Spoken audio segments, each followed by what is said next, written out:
Now for our next story of the day, Michael Saylor pushes the U.S. government to purchase up to 25% of the Bitcoin supply.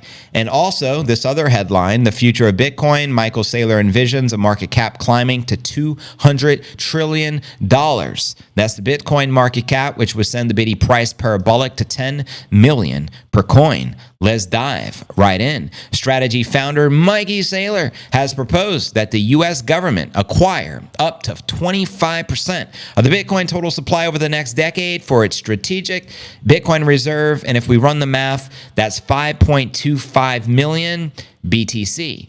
Quoting the Giga Chat here, acquire 5 to 25% of the Bitcoin network in trust for the nation through consistent programmatic daily purchases between 2025 and 2035 when 99% of all the Bitcoin has been issued. Saylor wrote this in a document entitled A Digital Asset Strategy to Dominate the 21st Century Global Economy. Now, on the low end, 5% of the Bitcoin supply would be 1 million BTC. 25% again is 5.25 million BTC. And this low number of the spectrum comes from Cynthia Lummis, that what she proposed in her documents when she shared it at the Bitcoin conference. She said in her strategic reserve bill, she was wanting the government to buy 5%. So Michael Saylor's like, why so bearish? If you want to do the right thing, buy 25%.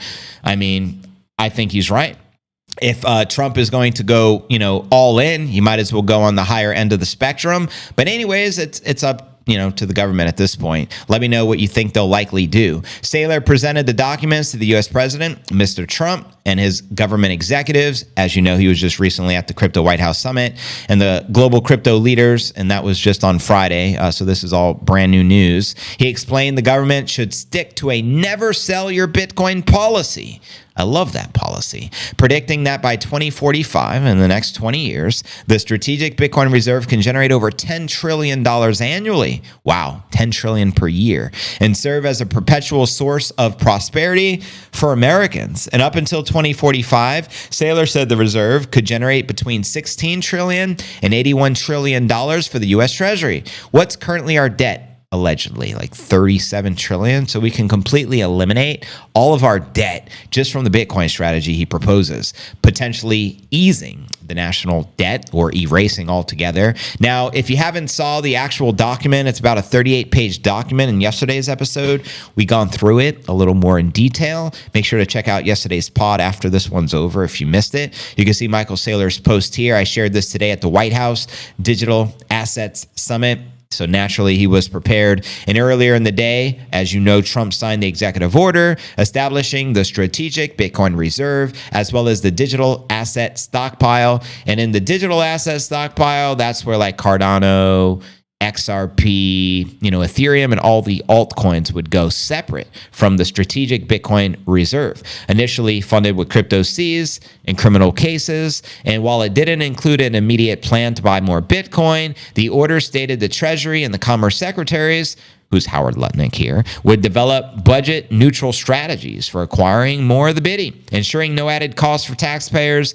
And like I said, there's a plethora of creative ways to stockpile Bitcoin without having to cost the taxpayers any money. And that's what it's all about. And Saylor has already introduced a bunch of those ideas to the White House. So I'm pretty confident they'll figure out ways to stockpile Bitcoin, because they can't purchase it. But again, all they got to do is get creative there. So let's now hypothetically talk about this. 25% supply allocation far exceeding the previous proposal. If the U.S. government actually acquired 25% of the Bitcoin supply, how would they acquire that much? I have no idea. Obviously, it would be a long-term plan. It's not going to happen overnight. There's not that much Bitcoin available, but it would hold 5.25 million BTC. Could you imagine 25% of the Bitcoin supply held by one nation? Do you know what that means? No other nation would be able to hold that much Bitcoin. This is the global hash war playing out, the game theory in real time. Far more than the 1 million Bitcoin, which is 5% of the supply, which Cynthia Lummis proposed, as I mentioned earlier, and the Bitcoin Act, which was introduced at the conference back in July of 2024. Meanwhile, Saylor has continued accumulating Bitcoin, having purchased an additional $2 billion worth on February 24th. This brings Strategy's total holdings to nearly 500,000 BTC. I repeat, Strategy now has Strategy B, 500,000 Bitcoin on their balance sheet. The acquisition came after Strategy raised another $2 billion in a senior convertible note offering to purchase more of the Bitcoin. And let's dive a little deeper, because if the Bitcoin market cap hits what Saylor is projecting, 200 trillion. That's going to send the Bitcoin price north of $10 million, according to the Giga Chad. So check this out. In a recent interview with CNBC, Michael Saylor, co-founder of Strategy, reiterated his bullish outlook on the Bitty, predicting Bitcoin can reach a staggering 200 trillion market cap. That'd be roughly, I'd say, 1/4 of the total addressable market, which probably just north of 800 trillion, which means all the money and all the capital in the world, which he sees obviously a lot of it flowing right into Bitcoin, currently valued at around 2 trillion. That's crazy to say that. It's actually less than 2 trillion. Saylor believes Bitcoin's trajectory will see it grow to 20 trillion and eventually hit the 200 trillion mark, translating to an approximate price of $10 million per Bitcoin. And that's his bear scenario. Just FYI.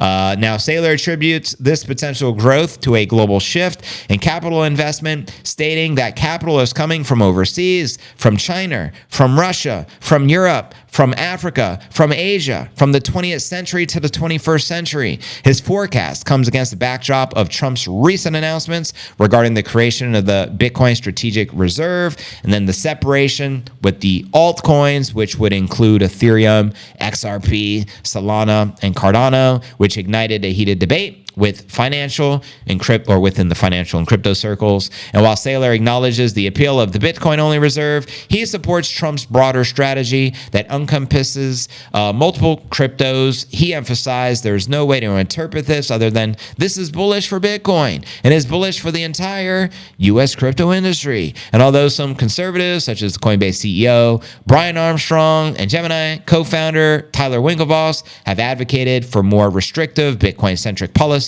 Saylor noted the president's approach allows for a more inclusive economic policy. That's powerful, considering the Coinbase CEO and Gemini CEO and founders, they run the shitcoin casinos. They run the major exchanges. And even they said and agreed that, Bitcoin should have its own,